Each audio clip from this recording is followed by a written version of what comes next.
بسم الله الرحمن الرحيم ومن أحسن قولا ممن دعا إلى الله وعمل صالحا وقال إنني من المسلمين। সম্মানিত মসজিদের মুসাল্লি, প্রশংসা আল্লাহর জন্য, শান্তি অবতীর্ণ হোক আল্লাহর রাসূলের উপর সাল্লাল্লাহু আলাইহি ওয়াসাল্লাম। আজ জুমার খুতবায় সংক্ষিপ্ত সময়ে বক্তব্যের বিষয় আল্লাহর নিকট ক্ষমা প্রার্থনা, ইস্তেগফার।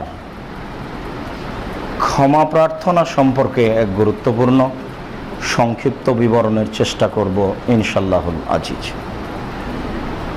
মানুষের ইচ্ছায় অনিচ্ছায়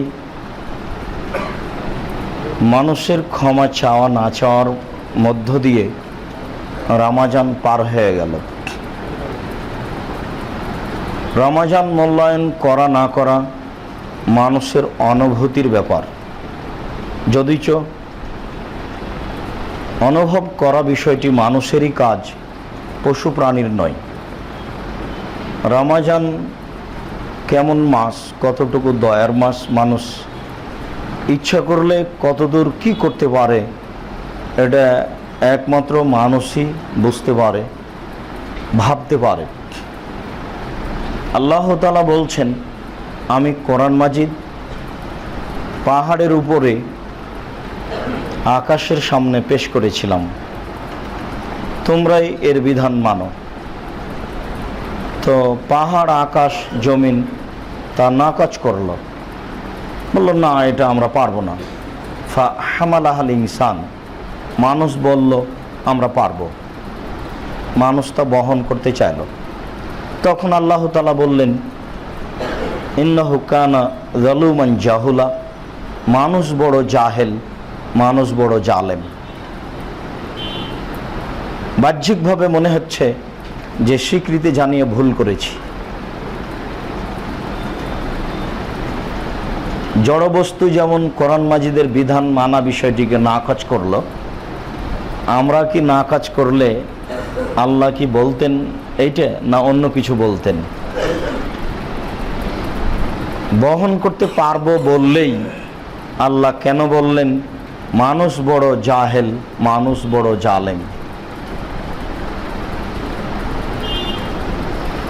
জেনে মানে না যারা, তারাই হলো জালেম। জানার চেষ্টা করে না যারা, তারাই হলো জাহেল। চেষ্টা করলে বুঝবে ঠিকই, কিন্তু চেষ্টা করে না। জেনে মানে না যারা, তারাই হলো জালেম। জানার চেষ্টা করে না যারা, তারাই হলো জাহেল। ফ্যানটার সামনে 1 ঘন্টা বক্তব্য দেওয়ার পরে আমি যদি বলি ফ্যান বড় জাহেল, আমার কথাই বুঝে না, তাহলে এই কথা মানাবে না। আমি এই পায়াটার সামনে 1 ঘন্টা বক্তব্য দেওয়ার পরে যদি বলি পায়াটা বড় জাহেল, আমার কথাই বুঝে না, তাহলে এই কথাটা মানাবে না। কেননা তার ভিতরে বুঝের ক্ষমতা নেই। গরুর সামনে 1 ঘন্টা বক্তব্য দেওয়ার পরে যদি বলি গরু বড় জাহেল, আমার কথাই বুঝে না, তাহলে জাহেল কথাটা গরুর সাথে চলে না। জাহেল কথাটা মাটির সাথে চলে না। জাহেল কথাটা ফ্যানের সাথে চলে না। তো জাহেল কথাটা চলে কার সাথে? যারা অজ্ঞতা দূর করতে পারবে ইচ্ছা করলে তাদের সাথেই চলে। তো সেইটা হলো মানুষ। তো ইচ্ছা করলে সে তার অজ্ঞতা দূর করতে পারবে, কিন্তু করে না। তাই আল্লাহ বললেন মানুষ বড় জাহেল। আর অনেকে জেনেও মানবে না, তাই মানুষ বড় জালেম। আল্লাহ তাআলা এই দুটি শব্দ মানুষকেই বলেছেন, মানুষই এই দুটি শব্দের হকদার, পশু প্রাণী নয়, কোনো জড়বস্তু নয়, কোনো পাহাড় পর্বত আকাশ নয়। মানুষই এই দুইটা কথার হকদার। হয় মানুষ জাহেল, না হয় মানুষ জালেম। রমজান মানার ব্যাপারে হয় মানুষ জাহেল, না হয় মানুষ জালেম। ওই ইচ্ছা করলে বের করতে পারতো রমজান কি জিনিস, করেনি, তো জাহেল। ওই ইচ্ছা করলে যথাযথভাবে মূল্যায়ন করতে পারতো রমজানকে, করেনি, তাহলে জালেম। আমার আপনার ইচ্ছায় অনিচ্ছায় সময় পার হয়ে গেছে। সময়কে কেউ কোনোদিন ফাঁকি দিতে পারে না, সময় মানুষকে ফাঁকি দিতে পারে। আপনি শত ইচ্ছা করলেও আবার 11 মাস পার না হলে রমজান নিয়ে আসতে পারবেন না। আমরা সময় সাপেক্ষে কিছু বলেছি, যা আরও বলা প্রয়োজন ছিল তার একটি অংশ হচ্ছে ইস্তেগফার, ক্ষমা চাওয়া। প্রত্যেকটা হাদিস গ্রন্থে একটা গুরুত্বপূর্ণ অংশ দেওয়া আছে, বাবুল ইস্তেগফার, কেতাবুল ইস্তেগফার, ক্ষমা চাওয়ার অধ্যায়। মানুষ আল্লাহ তাআলার কাছে ক্ষমা চাইবে, এটা আল্লাহ খুব বেশি বেশি চান। আবু হুরায়রা রাদিয়াল্লাহু তাআলা আনহু বলেন, রাসূল সাল্লাল্লাহু আলাইহি ওয়াসাল্লাম বলেছেন, কুল্লু বানি আদম খাত্তা, খায়রুল খাত্তাইন আত-তাওয়াবুন। আদম সন্তানই পাপী। আদম সন্তান কেউ যদি বলে যে আমার পাপ নেই বা পাপ হয় না, তাহলে ও আদম সন্তান নয়, ও অন্য কেউ। তো আদম সন্তানই পাপী। তো সবচেয়ে ভালো পাপীকে যে তওবা করে, ক্ষমা চায়, বলে ভুল হয়েছে, আল্লাহ তুমি আমাকে মাফ করো, তাহলে এটা আল্লাহ চান। আল্লাহ চান যে মানুষ আমাকে বলুক যে আমার ভুল হয়েছে, তুমি আমাকে মাফ করো। ক্ষমা চাওয়াটা আল্লাহ চান। সম্মানিত মসজিদের মুসল্লি, আল্লাহ তাআলা বলেন, ইয়া ইবাদিয়াল্লাযীনা আসরাফু আলা আনফুসিহিম, হে আমার দাস দাসী পৃথিবীর মানুষ, যারা তোমরা নিজেদের প্রতি অত্যাচার করেছ। মানুষ কি নিজেদের প্রতি অত্যাচার করে? রিক্সাওয়ালা বেশি ভাড়া চেয়েছে, একটা থাপ্পড় মারলেন, তো অত্যাচার তো আপনি তার উপরে করলেন, কষ্ট তো ওই পেল, টাকা তো আপনি তাকে দিলেন না, তা আপনার অত্যাচার তার উপরে পড়লো, আপনি অত্যাচারী আর অত্যাচারিত। কিন্তু আল্লাহ তাআলা বলছেন, পৃথিবীর মানুষ যারা আমার দাস দাসী, শোনো, তোমরা যারা নিজেদের প্রতি অত্যাচার করেছ। তো মানুষ কি নিজের প্রতি অত্যাচার করে? ও তো মনে করে যে আমি একটা সুবিধা পেলাম, রিক্সাওয়ালা এক থাপ্পড় দিয়ে টাকা কম দিলাম, আমি জেনা করলাম, মনের দিক দিয়ে খুব খুশি হলাম, শান্তি তৃপ্তি পেলাম। এই তো মানুষের হিসাব। তো অত্যাচার কিভাবে হলো? যে প্রত্যেক যেটা অন্যায় সেটার ফল তাকে ভোগ করতেই হবে, সেই জন্য সে নিজের প্রতি অত্যাচার করেছে, অন্যের প্রতি নয়। আল্লাহ তাআলা বলছেন, হে আমার দাস দাসী, যারা তোমরা নিজেদের প্রতি অত্যাচার করেছ। মানুষ যেটা অন্যায় করে সে অন্যায়ের ফল তাকে ভোগ করতেই হবে, ইহকালে হোক আর পরকালে হোক।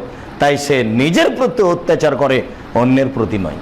কিন্তু বাস্তবে মনে করে যে আমি কারো প্রতি করলাম, আর যার উপরে করা হলো সেও মনে করে যে আমার উপরে করলো, কিন্তু ফল যেহেতু তাকেই ভোগ করতে হবে, কাজেই আল্লাহ তাআলা শত জায়গাতে বলছেন যে তুমি নিজের প্রতি অত্যাচার করেছো। দুইজন মারামারি করছে, একজন মুসলিম একজন অমুসলিম। মুসা আলাইহিস সালাম রাস্তা দিয়ে হেঁটে যাচ্ছেন, দেখলেন মারামারি করছে। তিনি মুসলমানের দিকে হয়ে, পক্ষে হয়ে বললেই চলে, ওকে এক থাপ্পড় লাগিয়ে দিলেন। এক থাপ্পড় লাগাতে লোকটা মারা গেল। মুসা তো বেকায়দায় পড়ে গেলেন। এবার উনি বলছেন, রব্বি ইন্নী যালামতু নাফসি, হে আমার প্রতিপালক, আমি নিজের প্রতি অত্যাচার করেছি। কি হলো তাহলে? অত্যাচার কি নিজের উপরে করেছেন না লোকটাকে মেরেছেন? হে আমার প্রতিপালক, আমি আমার প্রতি অত্যাচার করেছি, তুমি আমাকে মাফ করো।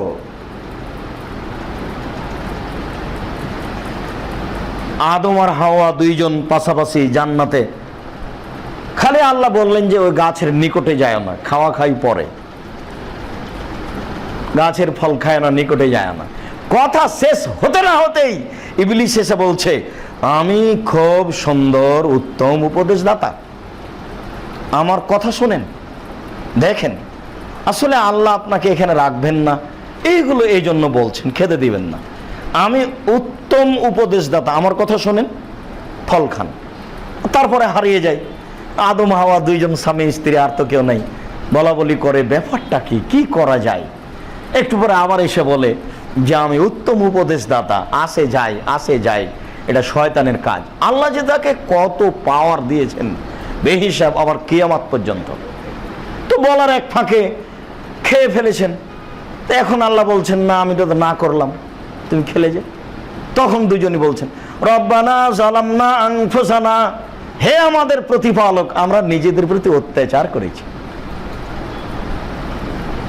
অত্যাচার অমান্য তো করা হলো আল্লাহর আদেশকে, তো অত্যাচার আল্লাহর উপরে গিয়ে পড়বে, কিন্তু অত্যাচারের ফল নিজের উপরে বলছেন, তার মানে এই অত্যাচারের ফল তাকেই ভোগ করতে হবে। এই কথাই আল্লাহ তাআলা বলছেন, হে পৃথিবীর দাস দাসী, যারা নিজের প্রতি অত্যাচার করেছো, পাপ করেছো, লা তাকনাতু মির রাহমাতিল্লাহ, তোমরা আল্লাহর রহমত থেকে নিরাশা হয় না। পাপের কারণে নিরাশা হওয়ার কিছু নেই, পাপের কারণে কেউ নিরাশা হবে না। ইন্নাল্লাহ ইয়াগফিরু যুনুবা জামিয়া, নিশ্চয় আল্লাহ তাআলা সব পাপ ক্ষমা করবেন, অচিরেই ক্ষমা করবেন এ কথা নয়, আর কিছু ক্ষমা করবেন এ কথা নয়, নিশ্চয় আল্লাহ তাআলা সব পাপ ক্ষমা করবেন। ক্ষমা করার জন্য প্রতীক্ষমান রয়েছে।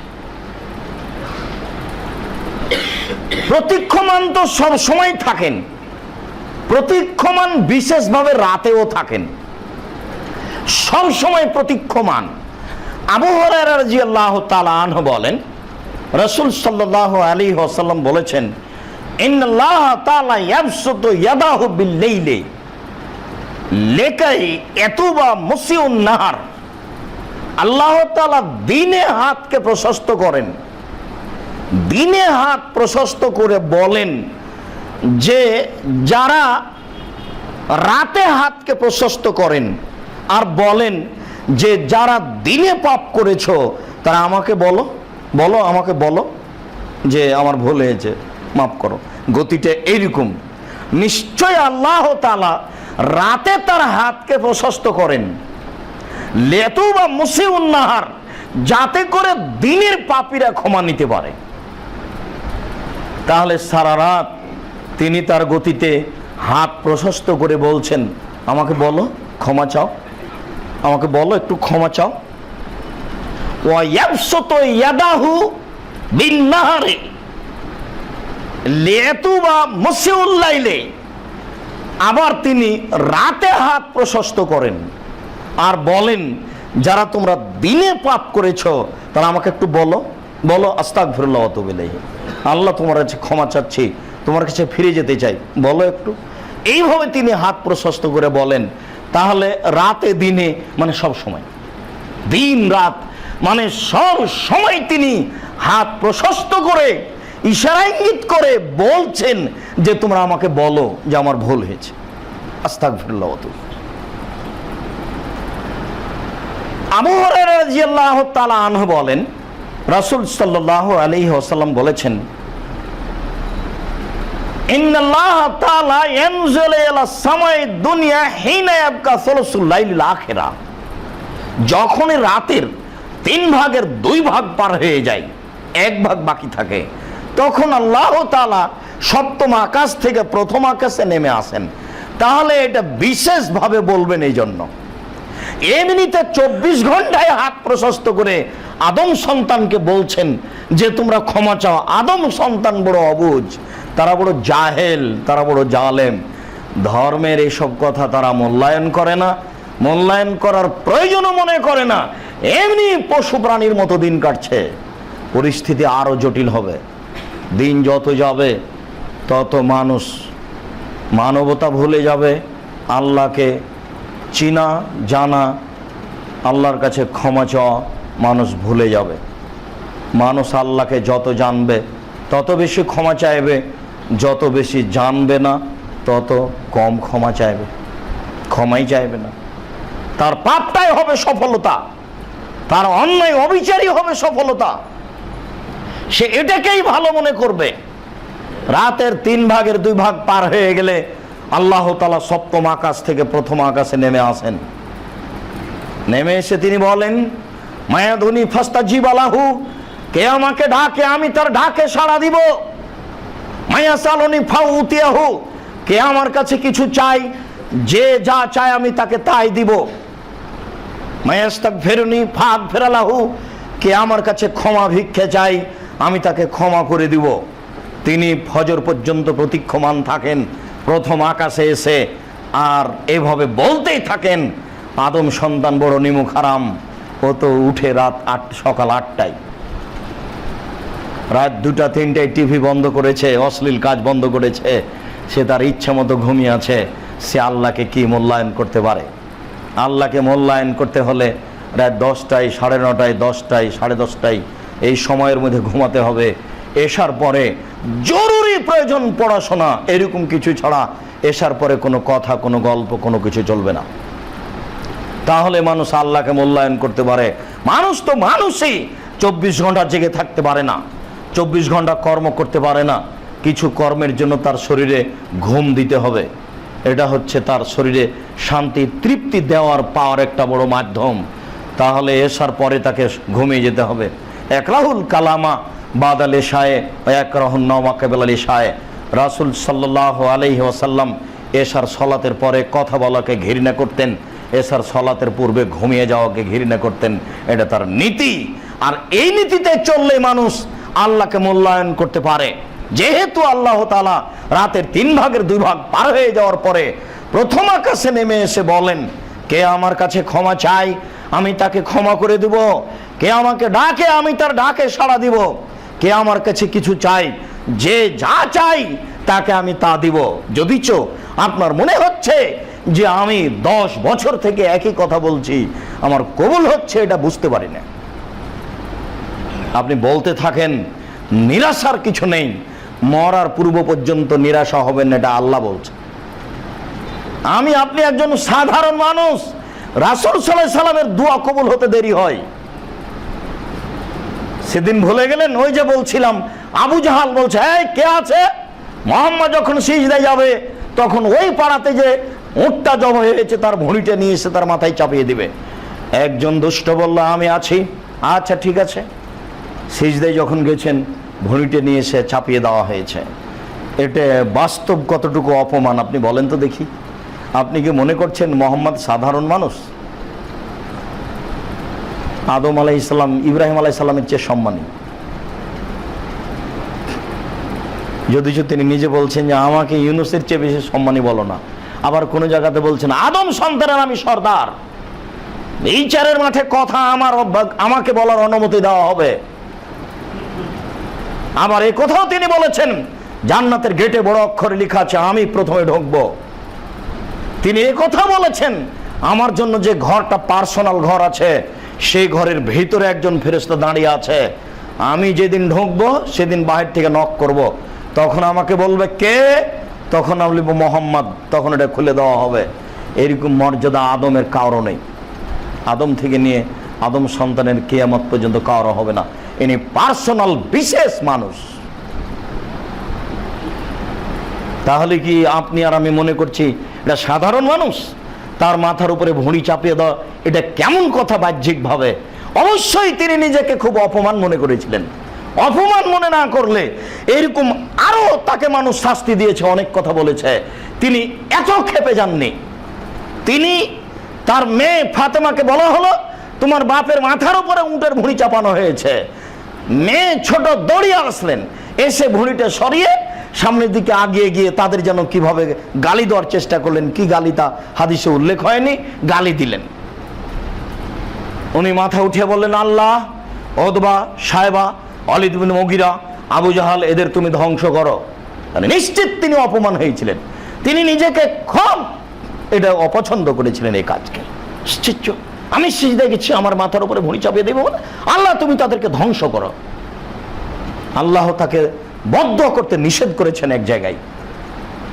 এক শ্রেণীর মানুষ 17 জন কারি হাফেজ আলেম ওলামাকে রাসূলের কাছ থেকে নিকটে গিয়ে ফাঁকি দিয়ে নিয়ে গেছিলেন।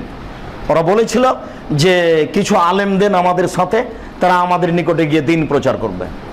আল্লাহ রাসূল বললেন আচ্ছা ঠিক আছে। তিনি যে গায়েব জানতেন না এটাও দেখেন। কত দলিল নেবেন যে আল্লাহ নবী গায়েব জানতেন না? ওরা তো মারার জন্য নিয়ে যাচ্ছে। কই আল্লাহ রাসূল তো বললেন না, শয়তান তোমরা মানার জন্য নিয়ে যাবো, মানে আমি জানি না তোমরা নিয়ে যা রাস্তায় কি করবা, এই কথা তো তিনি বলেননি, পাঠিয়ে দিলেন। ওরা ঠিকই রাস্তায় গিয়ে তাদেরকে মেরে ফেললো। তিনি 1 মাস যাবৎ বদ্ধ করেছিলেন ফরজ সালাতের শেষ রাকাতের রুকু থেকে উঠে যার নাম কুনুতে নাজেলা, 1 মাস বদদুয়া করার পরে আল্লাহ বললেন, মোহাম্মদ এটা তোমার জন্য শোভনীয় নয় যে মানুষের জন্য তুমি ধ্বংস কামনা করবে। তিনি তখনও খুব কষ্ট পেয়েছিলেন, তার জন্য তিনি বদদুয়া করলেন। এই বদদুয়াটা কবুল হয়েছিল 12 বছর পরে বদরের যুদ্ধে, 12 বছর পরে। আপনি এত তাড়াতাড়ি নিরাশা হচ্ছেন কেন যে আমার দোয়া কবুল হয় না, কবুল হলো না? রমজানে কত বললাম, কত আমার ছেলেটা দুষ্ট হয়ে গেছে, কত বললাম আল্লাহকে, রমজানের পরে দেখি আমার ছেলে দুষ্টই আছে। কত মা কত বাপ যে মোবাইল করে বলছেন, দুঃখিত আমার ছেলে এইভাবে ঘুরে, একটু দোয়া করেন ভাই। এই আমরাও দোয়া করছি, তিনিও করছেন, তারপরে দেখছেন যে ছেলে দুষ্ট। আপনি নিরাশা হবেন? একজন নবীর দোয়া কবুল হয় 12 বছর পরে। আর যারা অন্যায় করে তাদের প্রতি আল্লাহ তাৎক্ষণিক কোনো গজব চাপিয়ে দেন না, সময়ের ব্যাপার। বুখারীর হাদিসে এসেছে যে তিনি মক্কায় গিয়ে দাওয়াত দিতে গেছিলেন, যেখানে ওসাইদ ইবনে কোলাইলের কাছে। ওসাইদ ইবনে কোলাইল দাওয়াত দিতে গেলে যা বলেছিল, উনি বলছেন এটা আমার জীবনের সবচেয়ে বেশি কষ্টকর কথা ছিল। উহুদের যুদ্ধে যাওয়া হয়েছিল, তার চেয়ে বেশি দুঃখজনক ছিল। দেশ থেকে তাকে তাড়িয়ে দেওয়া হয়েছিল, তার চেয়ে বেশি দুঃখজনক ছিল। উনি বলছেন আমি দাওয়াত দিতে গেলাম, তারা আমাকে এমন কিছু বলল, দিয়ে বাড়ি থেকে বের করে দিল। উনি আল্লাহ রাসূল তার ওখান থেকে বের হয়ে বাইরে মাঠে চলে গেছেন। মাঠে গিয়ে যখন স্বাভাবিক হয়েছেন, তখন দেখছেন যে উনি একটা ফাঁকা জায়গায়, খুব রৌদ্র, আকাশে ছায়া, মেঘ তাকে ছায়া করে আছে, মেঘ। এতক্ষণে তার চেতনা ফিরেছে। তাহলে মানুষের কথাতে মানুষ অজ্ঞান হয়ে যায়। তার কথা এত দুঃখজনক ছিল যে তার কথাই তিনি জ্ঞান শূন্যের মতো হয়ে বাইরে বের হয়ে এসে বাইরে দাঁড়িয়ে আছেন। তার চেতনা ফিরলে তিনি দেখছেন যে আমি খুব রৌদ্রের মধ্যে, উপরে মাথার উপরে মেঘমালা আমাকে ছায়া করে আছে। আমাকে একজন ফেরেশতা এসে বলছেন পাহাড়ের, আপনার অনুমতি হলে আমি ওই এলাকাটা একটু মাটি পাহাড় চাপিয়ে পিষে দিই। তখন বলছেন না, আমি জাতিকে ধ্বংস করার জন্য আসিনি। প্রতিশোধ নিতেন না। তাহলে তো তিনি একটা কিছু করতে পারতেন, বলতে পারতেন। বললেও তাৎক্ষণিক হবে এই কথা নাই। মানুষের দোয়া কবুল হবে অবশ্যই, তিনি কবুল করার জন্যই প্রতীক্ষমান রয়েছেন। তবে সময়ের ব্যাপার, আপনাকে ধৈর্য ধারণ করতে হবে। তিনি মানুষের সমস্ত পাপ ক্ষমা করবেন, এই কথা তিনি বলেছেন। আর কোরআন মাজিদে গাফুর আর রহমান আর রাহিম আর গাফফার দিয়ে আল্লাহ পূর্ণ করে দিয়েছে। খালি যেখানে সেখানে গাফফার, যেখানে সেখানে রাহিম, যেখানে সেখানে গাফুর। তার মানে বলতে চাচ্ছেন যে আমি তো ক্ষমা করব।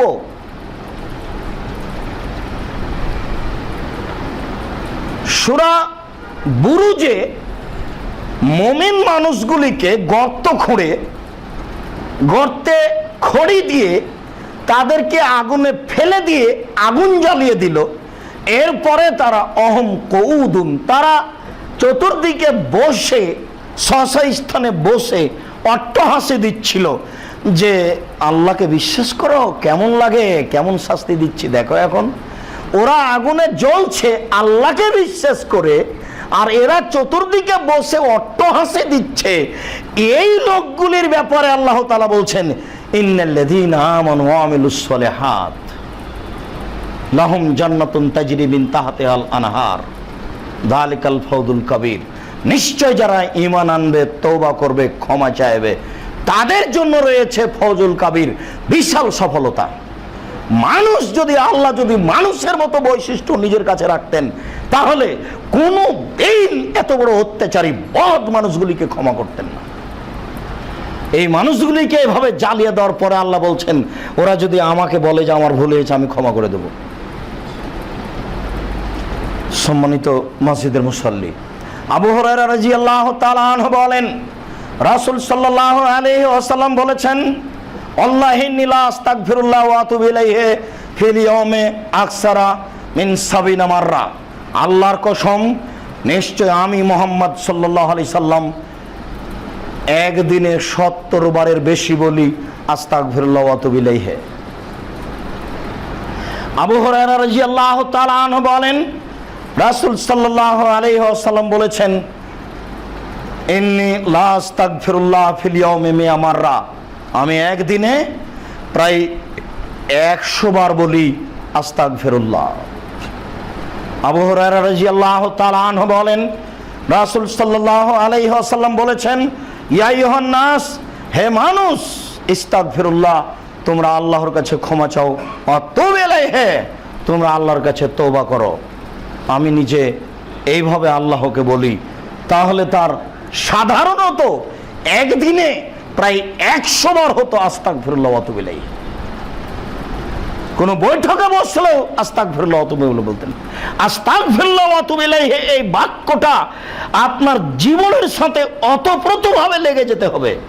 সব সময় উঠে যাচ্ছেন মুখে বলেন, বসেছিলেন দাঁড়াচ্ছেন বলেন, ঘরের দিকে যাচ্ছেন বলেন, ঘর থেকে বের হয়ে আসছেন বলেন, কোনো কাজে বের হচ্ছেন বলেন, গাড়িতে বসে আছেন বলেন, আস্তাগফিরুল্লাহ ওয়া আতুবু ইলাইহি। তিনি আল্লাহর কসম করে বলছেন যে আমি 70 বারের বেশি বলি দিনে, একবার বলছেন যে 100 বার বলি আমি দিনে। দেখেন তো আমি আর আপনি কি খুঁজে পাই? দেখেন তো, খুঁজেন তো, দেখেন তো পাওয়া যায় কিনা। পাওয়া যায় না, কোথায় পাবেন? বলার সময়ই হয় না। আল্লাহ আমাদেরকে সঠিক বুঝার ও মানার তৌফিক দান করুক। আল্লাহুম্মা আমিন। আল্লাহুম্মা সাল্লি আলাইহি, আল্লাহুম্মা বারিক আলাইহি। আলহামদুলিল্লাহ ওয়াহদা ওয়াসসালাতু ওয়াসসালামু আলা মান লা নাবিয়্যা বাদা। আবু যার গিফারি রাদিয়াল্লাহু তাআলা আনহু বলেন, রাসূল সাল্লাল্লাহু আলাইহি ওয়াসাল্লাম বলেছেন, ইন্নী হারামতু যুলমা আলাইয়া, ইন্না যুলমা লা হারামতু আলা নাফসি, নিশ্চয় আমি জুলুম অত্যাচারকে আমার উপরে হারাম করেছি। ওয়া হারামতুহু বাইনাকুম, তোমাদের মাঝে আমি অত্যাচার জুলুমকে হারাম করেছি। ফালা তাজালামু, তোমরা পরস্পর অত্যাচার করো না।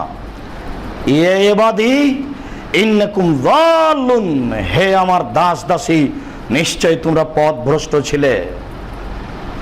ফাহাদাইনাকুম, আমি তোমাদের পথ দেখিয়েছি। ফাস্তাহদিউনি, তোমরা আমার কাছে সৎ পথে চলা থাকাটা চাও।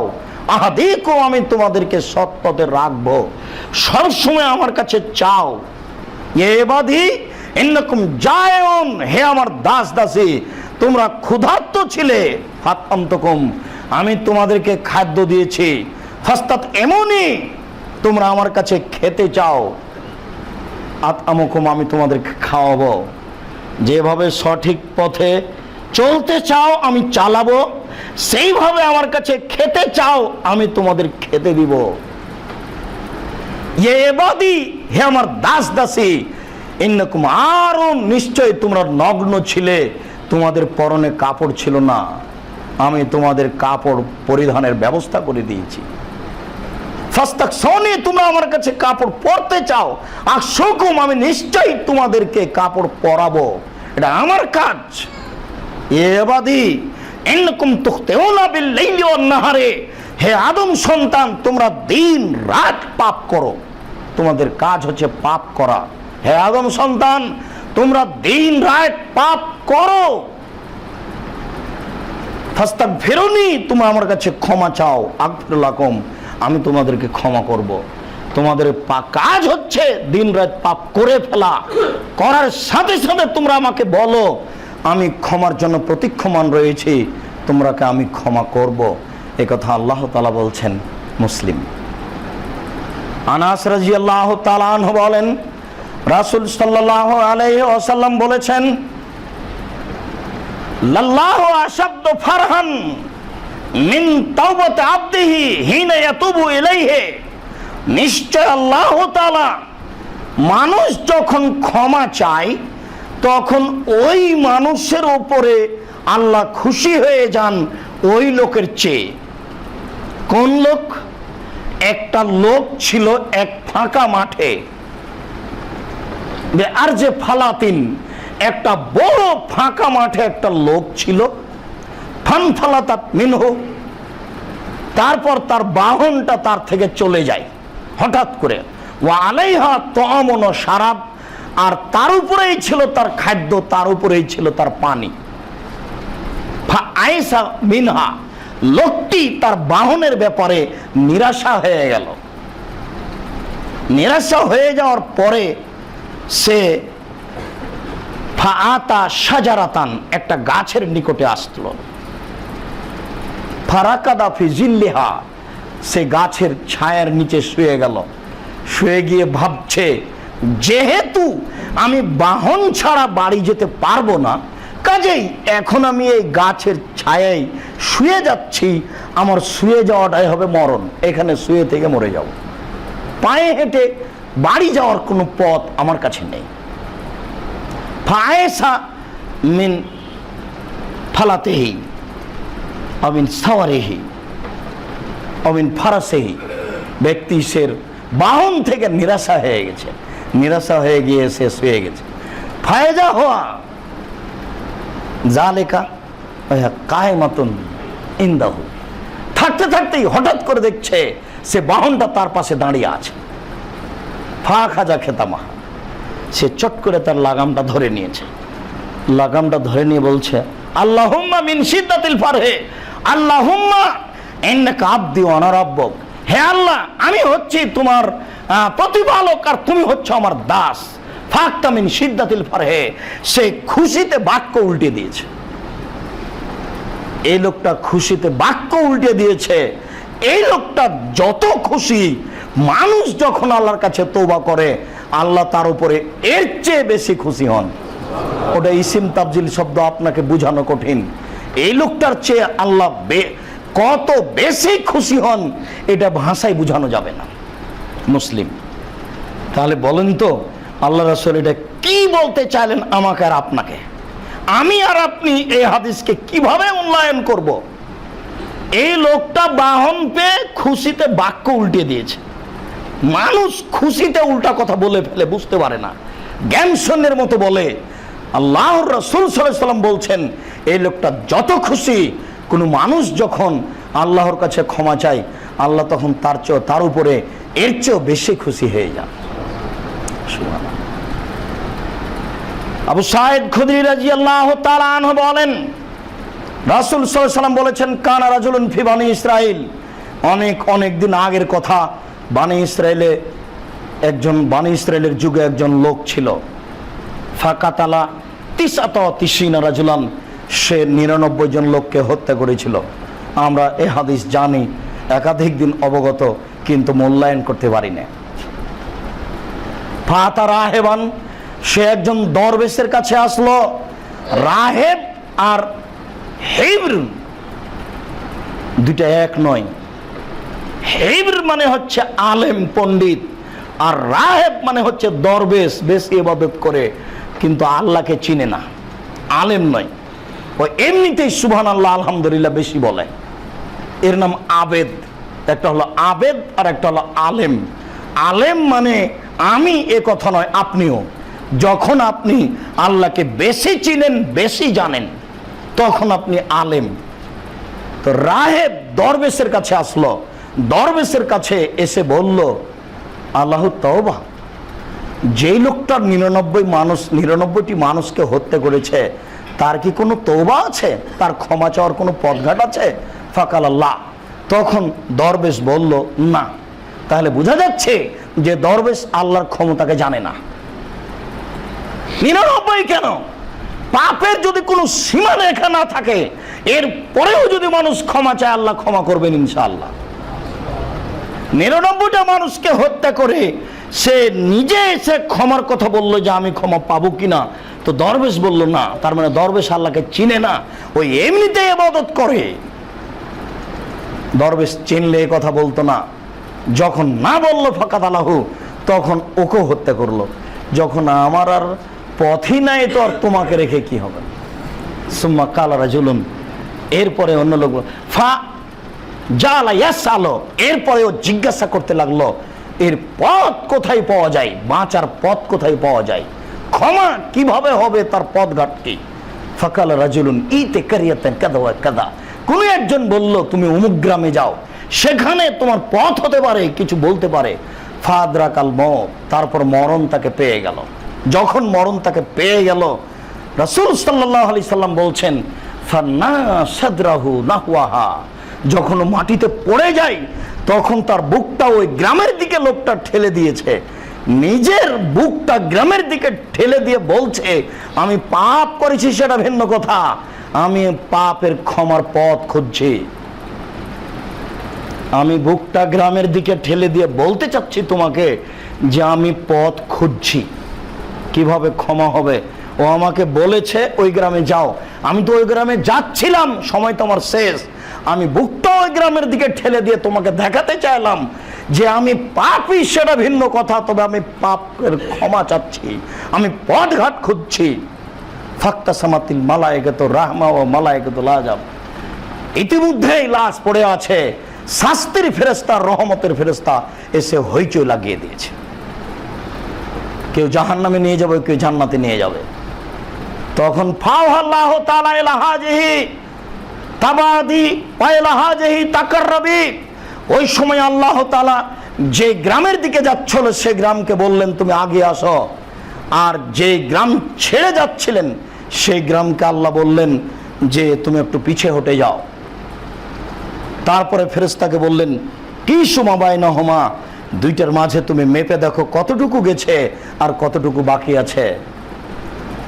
ফা আকরাবা ইলা হাজিহি বিশিবরিন, মেপে ফেরেশতারা দেখলেন যে মাপে অর্ধ হাত বেশি হয়ে গেছে। ফা গফির লাহু, তাকে মাফ করে দেওয়া হলো। বলেন তো আসলে ঘটনাটা কি? ঘটনাটা হলো এই যে আল্লাহ তাদেরকে দেখাতে চাইলেন যে আমি তার কর্মের বিনিময়ে তাকে মাফ করেছি, আর আল্লাহ তাকে দেখাতে চাইলেন যে এত বড় পাপীকে মাফ করাটা আমার অন্যায় নয়। তোমরাও ফেরেশতা, শাস্তির আর রহমতের ফেরেশতা এসেছো, মেপে তোমাদেরকেও সিদ্ধান্ত নিতে হবে যে আমি মানুষকে পাপী যখন ক্ষমা চাই তখন আমি ক্ষমা করি। এটা আমার নীতি, এটা আমার হক, এটা আমার অধিকার। আমি আল্লাহ সৃষ্টি করেছি, মানুষ যখন আমাকে কিছু বলে বা বলার পথে নামে আমি আল্লাহ তাকে ক্ষমা করে দিই। সে তো ক্ষমার পথ বের করতে পারেনি, আগাচ্ছিল। ফেরেশতাদেরকে দিয়ে এই কাজটা তিনি কেন করলেন? পাপীকে আল্লাহ ক্ষমা করবেন এই জন্য করলেন, কিয়ামত পর্যন্ত কোনো পাপী যেন নিরাশা না হয়, পথ যেন খুঁজতে থাকে মরা পর্যন্ত, এইটা আল্লাহ দেখাতে চাইলেন।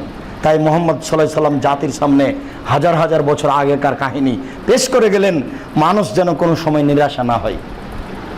সম্মানিত মসজিদের মুসাল্লি, আরেকটা জিনিস আপনাকে দেখাতে চেয়েছি যেটা আমরা শতদিন জানি, সেটা হলো এই দেখেন, জড়বস্তু আল্লাহর কথা মানে, জড়বস্তু আল্লাহর কথা মানে, গ্রাম আল্লাহর কথা মানে, ও গ্রামটা আগিয়ে গেল আর এই গ্রামটা পিছিয়ে গেল। আদম সন্তান মানে না, আদম সন্তান অথচ সচেতন মানুষ। তাই তো আল্লাহ তাআলা বলেন অতীন, ডমর ফলের কসম, ও জাইতুল ফলের কসম, ও তুরে সিন, তুর পাহাড়ের কসম, ও হাদাল বালাদিল আমিন, এই মক্কা শহরের কসম, লাকাদ খালাকনাল ইনসানা ফি আহসানি তাকবীম, আমি মানুষকে অতীব উত্তম করে সুন্দর আকৃতিতে সৃষ্টি করেছি। মানুষ যখন আমাকে মানেনি, ও যখন পশুর পরিচয় দিয়েছে, তখন আমি তাকে সর্বনিম্নে উল্টা ফিরিয়েছি। সে তখন মানুষ নয়, সে তখন পশু। সে পশুর চেয়েও খারাপ, ভালো হওয়া জাল, সে কত খারাপ তার হিসাব নেই। আদম সন্তান যখন আল্লাহকে হিসাব করে না, মূল্যায়ন করে না, তখন আদম সন্তান মানুষের আল্লাহর কাছে অতীব নিকৃষ্ট, খুবই খারাপ, পশু প্রাণীর চেয়েও খারাপ। আবু হুরায়রা রাদিয়াল্লাহু তাআলা আনহু বলেন, রাসূল সাল্লাল্লাহু আলাইহি ওয়াসাল্লাম বলেছেন, আল্লাহ তাআলা বলেন, ইবনা আদম, হে আদম সন্তান, মা দাওয়াউতানি ওয়া রাজাউতানি আলা মা আলাইকা ওয়ালা উবালি, আদম সন্তান, তুমি আমার কাছে যেইভাবে আশা পোষণ করো, তুমি আমাকে যেইভাবে আমার কাছে ক্ষমা প্রার্থনা করো, আমি সেইভাবেই তোমার যতই পাপ হোক না কেন, লাউবালি, আমি আল্লাহ পরোয়া করি না, আমি তোমার পাপকে পরোয়া করি না। আদম সন্তান, মনে রেখো, হাদিসে কুদসি আবু হুরায়রা রাদিয়াল্লাহু তাআলা আনহু বলেন, রাসূল সাল্লাল্লাহু আলাইহি সাল্লাম বলেছেন, আদম সন্তান বলেন, ইবনা আদম, হে আদমের ছেলে মেয়ে, শুনে রাখো, মা দাওয়াতুকা ও রাজাউতুকা, আমি তোমার দুয়ার উপরে রয়েছি, আমি তোমার আশার উপরে রয়েছি, তুমি আমার উপরে যে আশা রাখো সেটাই আমি। আলামা আলাইকা লাউবালি, তোমার কত পাপ হয়েছে আমি আল্লাহ এটা পরোয়া করি না। তোমার পাপ আকাশ পরিমাণ না জমিন পরিমাণ, তোমার পাপের হিসাব আছে কি না আছে এইটা আমি আল্লাহ পরোয়া করি না। আমি তোমার বলা পর্যন্ত, আমি তোমার আশা পর্যন্ত, তুমি কতটুকু আমার কাছে আশা করো। তুমি যতটুকু বলো আমি ততটুকু, তুমি আমার কাছে যতটুকু আশা করো আমি ততটুকু। তুমি কতটুকু আশা করো? আমার কি রহমতের অভাব আছে? তুমি কি কোনো মানুষের কাছে চাও নাকি? মানুষের শেষ সীমা আছে, আমার তো আর কোনো শেষ সীমা নাই। সারা পৃথিবীর মানুষ আদম থেকে নিয়ে কিয়ামত পর্যন্ত যত মানুষ এসেছে, যত মানুষ আসবে, যত মানুষ আছে, যত জিন, সব যদি এক মাঠে দাঁড়িয়ে একটা বিষয়ে বলে যে আমাকে এটা দেন, সবাই যদি একটাই মানুষে আমার কাছে তাদের লক্ষ্য উদ্দেশ্য চাই, আমি যদি পৃথিবীর সমস্ত মানুষ এবং জিনকে তার চাহিদা অনুমতি দিয়ে দিই, তো আমার কাছে যা আছে তা শেষ হবে না। সাগরে আঙ্গুল ডুবিয়ে সাগরের যতটুকু পানি আঙ্গুলে আসবে এই পরিমাণ শেষ হবে না। আমার কাছে যত কিছু আছে সব যদি দিয়ে দিই, তো সুঁয়ের ছিদ্র যতটুকু, অতটুকু পরিমাণ শেষ হবে না। সূচের ছিদ্র দিয়ে যে আমরা সুতা ঢোকাই, এই ছিদ্র যতটুকু, এই পরিমাণ আমার রহমত শেষ হবে না। বলেন আপনি কেন বোকামি করে ছেলে বন্ধ করলেন? আপনারা তো 8 ভাই নিজেই ছিলেন, 6 বোন আর 8 ভাই, সমস্যা আছে কি না? আপনার আব্বার তো আম্মার তো কোনো সমস্যা হয়নি। কে আপনার মাথায় এটা চাপিয়ে দিল যে না, ছেলে মেয়ে বেশি হলে ঝামেলা হবে, পড়াশোনা করা যাবে না? আপনার গায়ের জামাটা আপনার মা হাতে সেলাই করে দিত, মনে আছে? আর এখন আপনার 2টা ছেলে 12 সেট 24 সেট জামা, যেটা আপনাকে রমজানের ওই খুতবায় বলছিলাম। আপনি কি মনে করছেন আপনার ছেলে আপনার চেয়ে বেশি সফল? জি না, আপনার ছেলে বেশি সফল, বেশি শিক্ষিত নয়। ভুল হিসাব। দিন যত যাবে তত মানুষ পশু হবে, একথাই ঠিক। অতএব আল্লাহর রহমতকে বুঝতে না পারে মানুষ এই কথা বলে। আপনাকে আমি এই বুখারী মুসলিমের হাদিসের বাক্য কি দিয়ে বুঝাবো বলেন তো দেখি? আল্লাহ তাআলা বলছেন যে আদমের ছেলে মেয়ে সবাই, জিন যা আছে সবাই যদি আমার কাছে একজন মানুষে চাই, সবাই তার যদি নিজ নিজ চাহিদা চাই, আর সবাইকে যদি আমি দিয়ে দিই, তো আমার কাছে যতটুকু আছে ততটুকুর কমবে না সুঁয়ের ছিদ্রের সমপরিমাণ। কি হলো কথা? তাহলে এটা হলো এই যে কিছুই কমবে না। যদি কমেই যায় তাহলে উনি সৃষ্টিকর্তা কেন? তাহলে কি তিনি আমার আপনার মতো? তাহলে তো আমরা বুঝতে পারি না। মুসা আলাইহিস সালামকে তো ফেরাউন তো মুসাকে পরাজয় করব বলে জাদুকরদের ডেকেছিল। খুব চোখা জাদুঘর এসেছে সারা পৃথিবী থেকে, বানারস শহর থেকে লিখছিল 4 জন বলে ঐতিহাসিকগণ ইতিহাসে লিখেছেন। এবার জাদুঘররা বলল, মুসা তুমি তোমার জাদু আগে নিক্ষেপ করো। তখন মুসা বললেন যে আপনারা আগে। তখন তারা তাদের রশিয়ার লাঠিগুলিকে ছেড়ে দিল। সারা মাঠ একবারে পরিপূর্ণ হয়ে আছে সাপ, ধাওয়া করে আসছে মূসার দিকে। মূসা একটু অন্তরে ভয় পাচ্ছেন। মূসা তো মানুষ, মানবিক ভয়। মুজিবুল গাফফার আউলিয়া যে আমার একজন শিক্ষক বলছেন, আব্দুর রাজাক বলতে পারো মূসা অন্তরে ভয় পেলেন কেন? এটা কি ভয় পেলেন তুমি মনে করছো? এটা হচ্ছে মানবিক ভয়। তোমার চোখের সামনে আমি আঙ্গুলটা নিয়ে যাচ্ছি এইভাবে, তা আমি কি সত্যিই তোমার চোখে আঙ্গুলটা ঢুকিয়ে দেবো? তা তো দিব না, কিন্তু তোমার চক্ষুটা একটু ফিট করে উঠবে, চক্ষুটা বন্ধ করে দেবে চট করে, হবে না? এটা আপনার তো বিশ্বাস যে আমি চোখে আঙ্গুল ঢোকাবো না, কিন্তু আপনার চোখটা বন্ধ হলো খুললো, এটা হলো কেন? এটা হলো মানবিক গতি। মূসা আলাইহিস সালামের ভিতরে যেটা ভয় সেটা মানবিক ভয়। মূসা আলাইহিস সালাম নবী হিসাবে সরিষার সমপরিমাণ ভয় করেননি। কেন? মূসা আলাইহিস সালাম সেই দিন বলেননি কালা আসব মূসা, যেদিন মূসা আলাইহিস সালামের সঙ্গী সাথী বললেন ইন্নাল্লাহ মুদরাকুন, মূসা ওরা বন্দী, ডানে ফেরাউন বামে ফেরাউন, পিছে ফেরাউন সামনে সাগর, আমরা বন্দী। তখন মূসা আলাইহিস সালাম বলেছিলেন কাল্লা, কখনো নহে, অসম্ভব, হতে পারে না। ইন্না মায়া রাব্বি, আমার সাথে আমার প্রতিপালক রয়েছেন, সায়াহদিনী, তিনি আমাকে পথ দেখাবেন। তোমাদের কথা ঠিক নয়, অসম্ভব, হতে পারে না। তারা আমাকে ধরতে পারে না। নিশ্চয় আমার সাথে আমার প্রতিপালক রয়েছেন, তিনি আমাকে পথ দেখাবেন। সরিষা সমপরিমাণ পথ নেই, পথই নেই। তিনি বলছেন তিনি আমাকে পথ দেখাবেন। তাহলে মুসা আলাইহিস সালামের অন্তরে সরিষা সমপরিমাণ ভয় ছিল না, তিনি মানবিক ভয় করছেন। তারপরে আল্লাহ বলছেন মুসা লাঠিটা ছেড়ে দাও। মুসা আলাইহিস সালাম লাঠিটা ছেড়ে দিলেন। মাঠে যত সাপ ছিল সব একবারই ধরে নিলেন। আপনি কি মনে করছেন মুসার এই লাঠিটা এটা একটা সাপ? এটা হচ্ছে আল্লাহর একটা শক্তি। শুধু ওই মাঠে কেন, সারা পৃথিবী যদি জড়িয়ে ফেরাউন সাপ জড়িয়ে দিত জাদুঘরদের মাধ্যমে, তাহলে এই সাপ একবারই ধরে নিত। যদি একটা সাপ থেকে যেত তাহলে আল্লাহর শক্তি দুর্বল বলে প্রমাণ হতো। ফেরাউন বুঝে না আল্লাহ কাকে বলে, জাদুঘর বুঝেনি প্রথমে আল্লাহ কাকে বলে। জাদুঘর পরে বুঝতে পারলো এই মুসা জাদুঘর নয়, এটা আল্লাহর ক্ষমতা। আমরা 200-500 জন কেন, সারা পৃথিবীর মানুষই যদি জাদুঘর হয়ে যায় তবে মুসার কাছে টিকা যাবে না। এর নাম অলৌকিক ক্ষমতা, এর নাম মুজিজা, এর নাম অলৌকিক ক্ষমতা। আদম আলাইহিস সালামকে আল্লাহ বলছেন ইবনে আদম লাউ বালাগাত যুনুবুকা আনানা সামায়, আদম সন্তান তোমার পাপ বেশি হতে হতে হতে হতে যদি আকাশে গিয়ে ঠেকে যায়, ফাস্তাগফিরুনি গাফারতু লাকা, আমাকে বলো আমি ক্ষমা করে দেব। মুসলিম, তোমার পাপ বেশি হতে যদি আকাশে ঠেকে যায় আমাকে বলো আমি ক্ষমা করে দেব।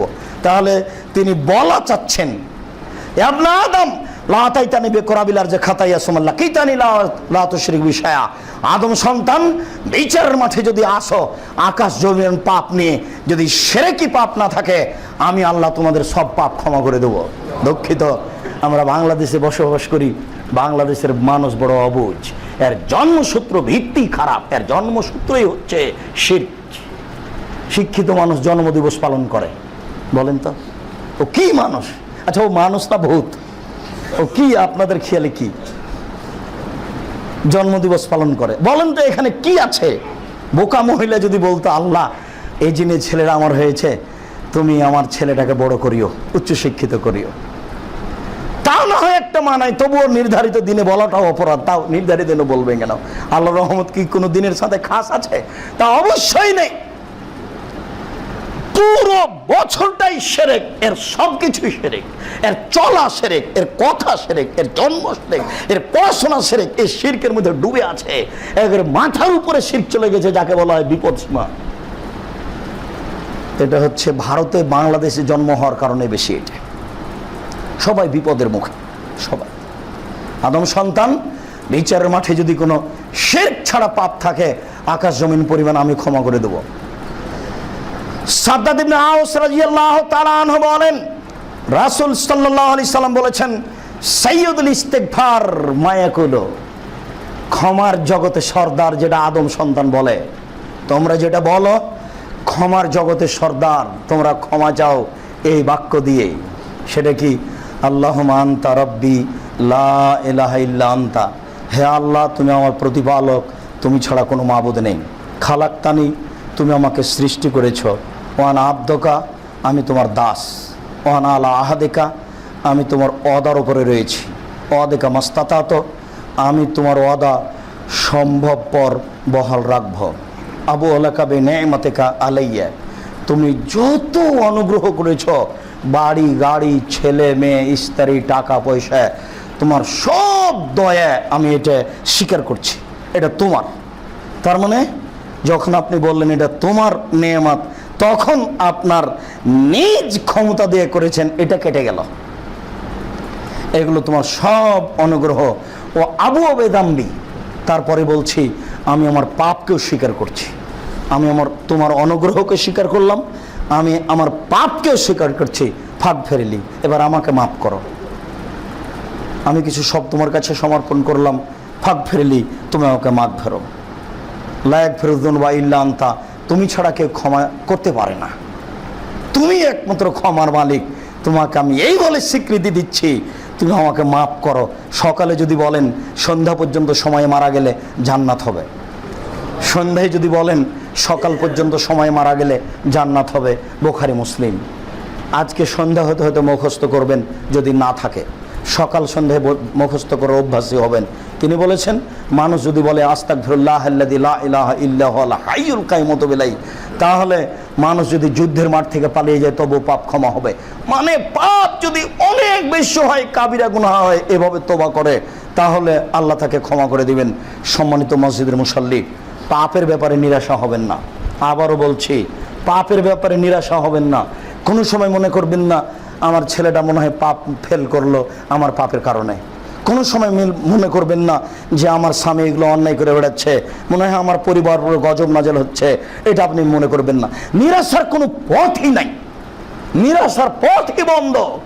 দিন রাত আপনি বলেন, রব্বি ইন্নী যালামতু নাফসি ফাগফিরলি, রব্বানা যালামনা আনফুসানা ওয়া ইল্লাম তাগফির লানা ওয়া তারহামনা লানাকুনান্না মিনাল খাসিরিন আন্নী মাসানি ইয়াযুর ওয়া আনতা আরহামুর রাহিমিন। আমি বড় বিপদে, তুমি বড় দয়াবান। আর বারবার যদি পাপ আপনার উপরে জয়ী হয়ে যায়, আপনার ছেলের উপরে, আপনার মেয়ের উপরে, আপনার স্ত্রীর উপরে জয়ী হয়ে যায়, তাহলে আপনি বলেন আন্নী মাগলুবুন ফান্তাসির, আমি পরাজয়, তুমি দয়া করো। আন্নী মাগলুবুন ফান্তাসির, আমি পরাজয়, তুমি দয়া করো। আমি পরাজয়, তুমি দয়া করো। আমি বুঝতে পারি না, আমি টিকতে পারি না হকের উপরে, তুমি আমার প্রতি দয়া করো।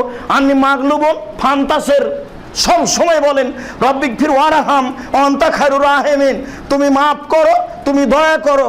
মূসা আলাইহিস সালাম এলাকা থেকে পালিয়ে গেলেন, পালিয়ে গিয়ে এক জায়গায় আশ্রয় নিয়েছেন। বাঁচার কোনো পথই নাই, খাওয়ার কোনো কিছুই নাই। ওই যে দেখছেন দুইটা মেয়ে দাঁড়িয়ে আছে, তিনি উঠে গিয়ে বললেন, তোমরা দাঁড়িয়ে আছো কেন? সকল মানুষ যখন তাদের পশুকে পানি পান করে নিয়ে চলে যাবে, তখন আমরা আমাদের পশুকে পানি পান করাবো। দেখেন মেয়েগুলো তাদের সাথে গিয়ে হুড়াহুড়ি করে পানি পান করাচ্ছে না, তখনও ভদ্রতা ছিল। এখন শিক্ষিতা মেয়েগুলি কুকুর শ্রীগাল হয়েছে, ওরা দেখাচ্ছে যে আমরা শিক্ষিতা, কুকুরের মতো তার অভ্যাস। দেখেন মেয়ে দুটো পৃথক হয়ে আস, তোমরা পৃথক কেন? এরা চলে যাবে পান করিয়ে, তখন আমরা করাবো। আচ্ছা ঠিক আছে, আমি তোমাদের পানি পান করিয়ে দিই। এই কথা বলে ছাগলগুলোকে পানি পান করে দিয়ে এবার তিনি বসেছেন গাছের নিচে, দিয়ে বলছেন, তোমার যদি একটু দয়া হয়, আমি মূসা কিভাবে বাঁচবো, কিভাবে থাকবো, এটা তো আমি বুঝতে পারি না। আচ্ছা আমার বাঁচার পথ কি, খাওয়ার পথ কি? না হোটেল আছে, না রাস্তাঘাট চিনি, না কি করব, আমি তো কোনো কিছু বুঝতে পারি না। আমার পথ কি হতে পারে?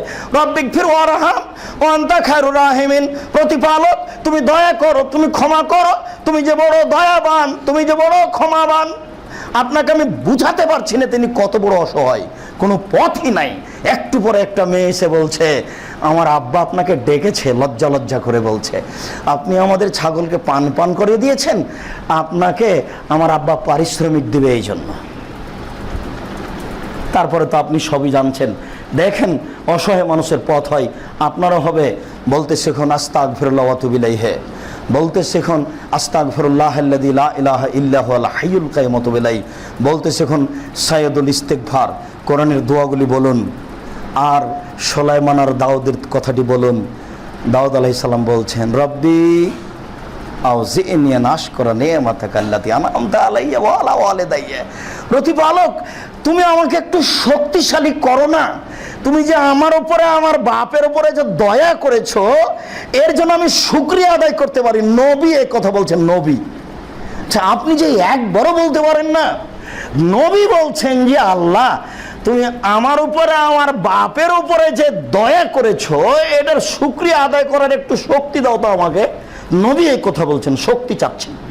তারপরে বলছেন ওয়ান আমালা সালেহান তারজাহু, আর আমাকে এমন আমল করতে দাও যাতে করে তুমি খুশি হয়ে যাও। ওয়াজআলনি বিরাহমাতিকা মিন ইবাদিকা সালিহিন, আর তুমি তোমার রহমত দিয়ে আমাকে ভালো মানুষের মধ্যে করো। যাওয়ার সময় বইটা নেবেন, যে কোনো দোয়ার বইয়ে পাওয়া যাবে। দোয়া করতে শিখুন, ক্ষমা চাইতে শিখুন।